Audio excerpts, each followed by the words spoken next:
Europe Soir, Lionel Gougelot. François Durper, historien spécialiste des États-Unis, est avec nous ce soir. Bonsoir François Durper. Bonsoir. Vous allez nous aider à décrypter les effets des révélations de ce fameux livre du journaliste américain qui a vécu en immersion pendant 1 an à la Maison-Blanche, dans la première année du mandat de Donald Trump. Mais avant cela, pour savoir précisément de quoi on parle, on va rejoindre notre correspondant aux États-Unis, Xavier Yvon. Bonsoir Xavier. Bonsoir Lionel, bonsoir à tous. Que vous nous racontez depuis ce matin, Xavier, sur les coulisses de la victoire de Donald Trump, sur le quotidien de la Maison-Blanche. Tout ça est proprement hallucinant, Xavier. Oui, c'est vrai. Alors, il y a déjà une bombe dans le livre. C'est l'ex-bras droit de Trump, son âme damnée, Steve Bannon, le stratège qui l'a fait élire. Eh bien, il accuse le fils aîné de Trump d'acte de trahison. C'est très grave, acte de trahison, parce qu'il a tenu une réunion avec des Russes à la Trump Tower pendant la campagne. Alors, ça a évidemment déclenché la fureur du président, mais il y a encore plus dans le livre. On y apprend par exemple que l'une de ses plus ferventes porte-parole, Kellyanne Conway, fait semblant, avec sa main, de se tirer une balle dans la tête à chaque nouvelle sortie polémique de son patron, avant bien sûr d'aller la défendre à la télé. Le pire, ce sont quand ses enfants se confient. Donald Trump Jr., encore lui, l'aîné, décrit son père le soir de l'élection quand il comprend qu'il va gagner. On aurait dit qu'il venait de voir un fantôme. Sa fille Ivanka, elle, livre les secrets de sa coiffure improbable. Il a subi la chirurgie de la peau du crâne et sa couleur de cheveux si indéfinissable, c'est dû à son impatience. Il ne laisse pas agir assez longtemps le produit de teinture. Ivanka et Jared Kushner, son mari, qui jouent les couples avides de pouvoir à la mode House of Cards, ils se sont mis d'accord, selon le livre. C'est elle qui se présentera s'il y a une possibilité de succéder à son père pour devenir, elle en rêve, la première femme présidente des États-Unis. Voyez l'ambition. Quant à la vie à la Maison-Blanche avec Trump, c'est comme de tenter de comprendre ce que veut un enfant. C'est son ancienne numéro 2, numéro 2 de son administration qu'il raconte. Elle a claqué la porte, elle, au bout de 2 mois. Le président s'enferme dans sa chambre devant ses grandes télés, passe des coups de fil à ses connaissances. Il a fait poser un verrou à sa porte, malgré les inquiétudes du Secret Service qui doit pouvoir toujours accéder au président pour sa sécurité. Pour faire passer une idée à Trump, pas de notes, il ne lit pas, il ne survole même pas, écrit l'auteur du livre. Sur 1 heure de rendez-vous avec Donald Trump, il y a 54 minutes de monologue répétitif et le reste pour essayer d'en placer une.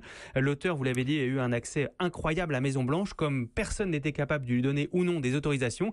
Il s'est baladé dans les couloirs, il a parlé à tout le monde, il a fait plus de 200 interviews et sa conclusion au bout d'1 an, elle est implacable, c'est que tous les conseillers et les proches de Trump ont compris, écrit-il, qu'il était incapable d'être président. Alors ce que vous nous racontez là, Xavier, c'est issu des bonnes feuilles parues dans la presse américaine. En fait, le livre n'est pas encore sorti, il sort la semaine prochaine et la Maison-Blanche tente de le faire interdire.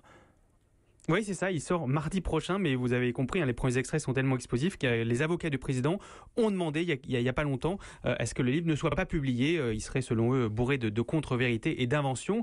Et c'est vrai que tous les médias se demandent ici comment l'auteur Michael Wolff a pu avoir un tel accès. Alors, la première mesure de rétorsion qui a été annoncée par la Maison-Blanche, c'est que désormais, les téléphones portables personnels sont interdits dans la West Wing, l'aile des conseillers. Bonsoir, François Durper, je le rappelle, historien spécialiste des États-Unis. Quel crédit vous accordez, vous, à ces témoignages, notamment ce fameux Steve Bannon, ex-conseiller sulfureux, proche de l'extrême droite, aujourd'hui répudié. Quel crédit, vous pouvez accorder à ça ? Alors, c'est vrai que l'auteur de l'ouvrage le dit lui-même. Il y a un certain nombre de témoignages qui ont pu être recoupés. Et puis ensuite, au lecteur de se faire son propre avis. C'est-à-dire quelles sont les motivations des différents acteurs. Steve Bannon, on le sait, il a été licencié en août. Il peut effectivement vouloir se venger. Alors, pas directement de Donald Trump, mais si vous voulez, du trio autour de Donald Trump, Ivanka, Kushner et Trump Jr., qui s'opposaient à lui depuis la campagne.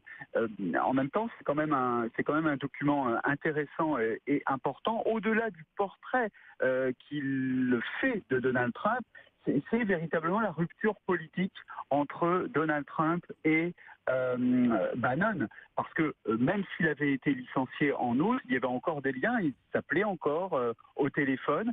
Et pourquoi cette rupture est importante ? Parce que c'est Bannon, la base électorale de Donald Trump, c'est cet électorat ouvrier blanc populiste. Et qu'est-ce que ça veut dire ? Peut-être que Donald Trump va devenir un président normal. Qu'est-ce que ça veut dire? Ça veut dire un président républicain. On sait qu'il s'est rapproché des républicains du Congrès et peut-être se couper de cette aile, un peu ce média Breitbart News qui a fait sa campagne électorale. Ah oui, alors donc entre guillemets, s'il se calme un peu, ça n'en est pas moins inquiétant sur tout ce qui s'est passé depuis un an quand même, François Durper.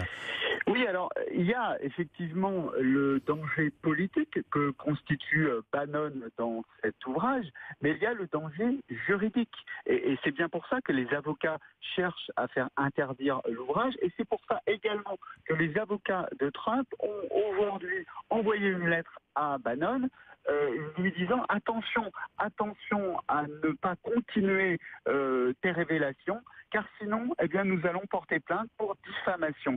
Ça veut dire que dans l'entourage juridique de Donald Trump, on estime que Bannon est peut-être plus dangereux que les enquêtes du FBI, qu'il sait peut-être plus de choses. Alors évidemment, Bannon, il dit quelque chose de grave. Il dit non seulement cette réunion entre Donald Trump Jr. et les Russes, c'est de la trahison, mais il dit surtout, il n'y a aucune chance pour que Donald Trump Jr. n'ait pas emmené son père à une de ces réunions avec les Russes.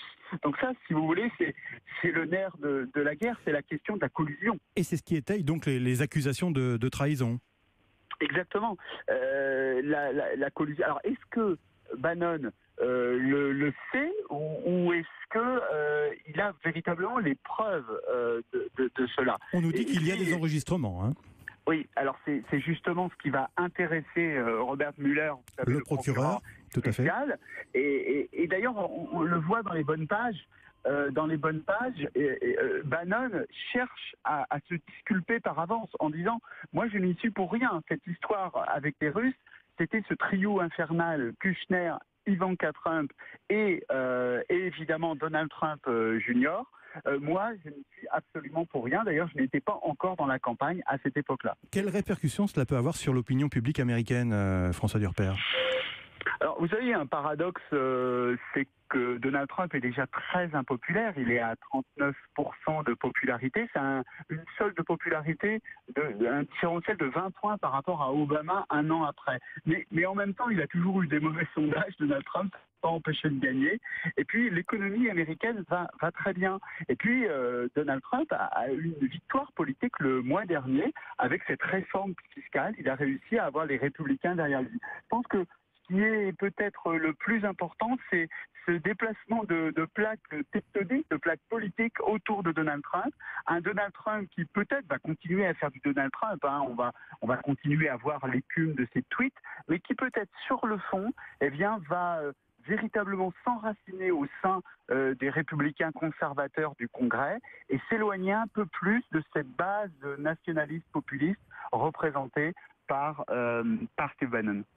Merci François Durper, merci de nous avoir éclairé sur ce qui fait l'actualité, et c'est rien de le dire du côté des États-Unis avant la publication donc de ce livre la semaine prochaine.